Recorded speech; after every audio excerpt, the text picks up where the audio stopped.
জুলুম কাকে বলে? জুলুম মানে হচ্ছে নির্যাতন করা, কার উপর অত্যাচার করা। মোট কথা হচ্ছে যেই ব্যক্তি যেই স্থানের সম্মানের অধিকারী না, বুঝবেন, যেই ব্যক্তি যেই অবস্থায় যাওয়ার অধিকারী না তাকে ওই অবস্থায় নেওয়াটাই হচ্ছে জুলুম। বুঝতে পারছেন? ধরেন এই ফ্যানটা লাগানোর কথা, এখানে আপনি না লাগাইয়া ফুকরির উপরে নিয়া একটা বাঁশ লটকাইয়া লাগাই দিছেন, এটাই হচ্ছে ফ্যানের জন্য জুলুম। কারণ এইটার স্থান এখানে নয়, এটার আলাদা নির্ধারিত স্থান আছে। যেই জিনিসটা যে জায়গায় লাগানোর কথা ওই জায়গায় না লাগাইয়া অন্যত্র ব্যবহার করা মানেই হচ্ছে জুলুম। আল্লাহ আপনাকে ইবাদতের জন্য দুনিয়ার জমিনে পাঠাইলেন, চক্ষু দিলেন, নাক দিলেন, হাত দিলেন, পা দিলেন, সব কিছু দান করলেন, বিনিময় হিসেবে একটা জিনিস চাইলেন। তারপরেও যদি আপনি ইবাদত না করেন তার মানে বোঝা যাচ্ছে আপনিও নিজের উপর জুলুম করতেছেন। বুঝতে পারছেন? আর হাদিসের মধ্যে আছে আয-যুলমু যুলুমাতু ইয়াউমাল কিয়ামা, কিয়ামতের দিন জুলুম জালেম ব্যক্তির জন্য অন্ধকার হয়ে দাঁড়ায় যাবে। আল্লাহ রাসূল বলতেছেন যে কিয়ামতের আগে এমন একটা সময় আসবে যিনি কারো উপর জুলুম করতেছেন, মানে কাউকে হত্যা করতেছেন, সে জানে না কি জন্য হত্যা করতেছে। যাকে হত্যা করা হয়েছে সেও জানে না আমি কি কারণে হত্যা হইলাম, মানে আমি কি কারণে মারা গেলাম। আপনি এখন বর্তমান অবস্থান এবং এই হাদিসটাকে সামনে রাখেন, দেখেন তো বিষয়টা ক্লিয়ার কিনা। আমাদের দেশের মধ্যে, শুধুমাত্র দেশের মধ্যে না, আমি যদি এখন দেশ নিয়ে কথা বলি আপনি বলবেন রাজনৈতিক আলোচনা করি, না, রাজনৈতিক আলোচনার পাশাপাশি কোরআন হাদিসকে সামনে রেখে আপনাকে দেখাচ্ছি আমি যে কোরআন হাদিস না মানার কারণে বর্তমান অবস্থা কেমন হচ্ছে। আপনি দেশের মধ্যে দেখেন, সমাজের মধ্যে দেখেন, রাষ্ট্রের মধ্যে দেখেন, পরিবারের মধ্যে দেখেন, আপনার সর্বোচ্চ মহল পর্যন্ত দেখেন, কোরআনকে না মানার কারণে মানুষ একদম উপর মহল থেকে নিয়ে নিম্ন মহল পর্যন্ত প্রতিটা সেক্টরের মধ্যে মানুষ জুলুম করতেছে। আর জুলুম এই পরিমাণ করতেছে যে এখন জুলুম করতে করতে মানুষের অন্তরে এত শক্ত হয়ে গেছে, একটা মানুষকে মারতেও মানুষের অন্তর কাঁপতেছে না। এখন আজকাল একটা পশু পাখি মারতে গেলেও মানুষ চিন্তা করে, মনের মধ্যে দরদ আইসা পড়ে যে আমি যে পশুটাকে মারবো তার বাসার মধ্যে বাচ্চা আছে কিনা, খাবারের জন্য যে পশুটা আসলো তার বাসার মধ্যে বাচ্চাগুলা দাঁড়ায় রয়েছে কিনা খাবারের জন্য।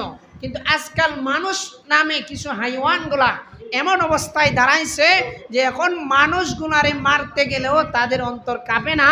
মুহূর্তে নিজের দলের বিরুদ্ধে যাওয়ার কারণে, মুহূর্তে নিজের বাবার বিরুদ্ধে যাওয়ার কারণে, মুহূর্তে নিজের গোষ্ঠীর বিরুদ্ধে যাওয়ার কারণে, শুধুমাত্র ব্যক্তির একটা চিন্তার বাহিরে যাওয়ার কারণে, আমার এক চিন্তা, আপনার এক চিন্তা, শুধুমাত্র আপনার চিন্তার বাহিরে আমার অবস্থান হওয়ার কারণে আপনি আমাকে মেরে ফেলতেছেন। আমি আপনার চিন্তার বাহিরে যাওয়ার কারণে আপনি আমাকে মারতেছেন, আমার চিন্তার বাহিরে আপনি যাওয়ার কারণে আপনাকে মারতেছি, অথচ আমরা উভয়ই জানি না কি কারণে মারতেছি। আজকে আমাদের বিভীষিকার অবস্থাটা এমন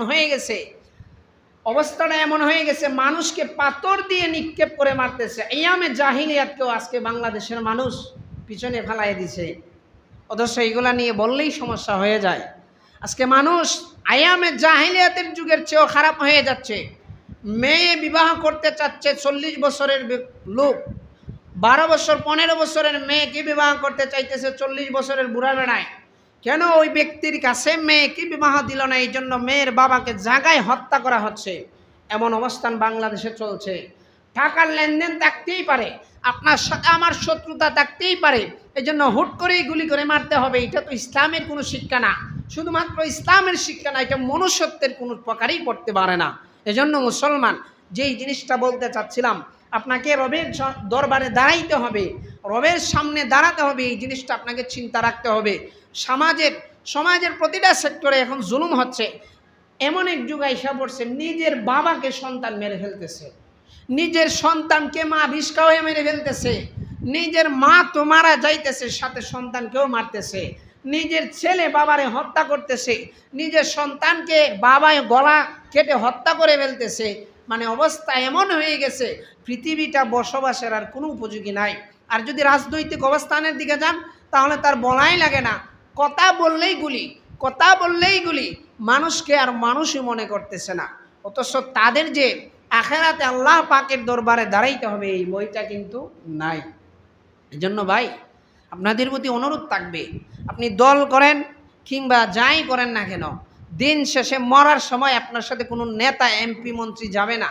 বহুত এমপি মন্ত্রীরে দেখছি বিগত 16 বছরে যারা টপ লেভেলের এমপি মন্ত্রী ছিল, মরার সময় শুকনা খাট হয়ে পড়ে রয়েছে, কেউ দইরা নামাইতে যায় নাই। যাদের পিছনে শত মানুষ শুধুমাত্র কাপড়টা বইরা যায় কিনা যারা দেওয়ার জন্য শত মানুষ ছিল, ওই মানুষগুলা ক্ষমতার মস্তক থেকে নেমে যাওয়ার কারণে এখন চেয়ার থেকে নাইমা বসতে পারে না, এমন অবস্থায় গেছে। তবুও মানুষ পায় না কেন জানেন?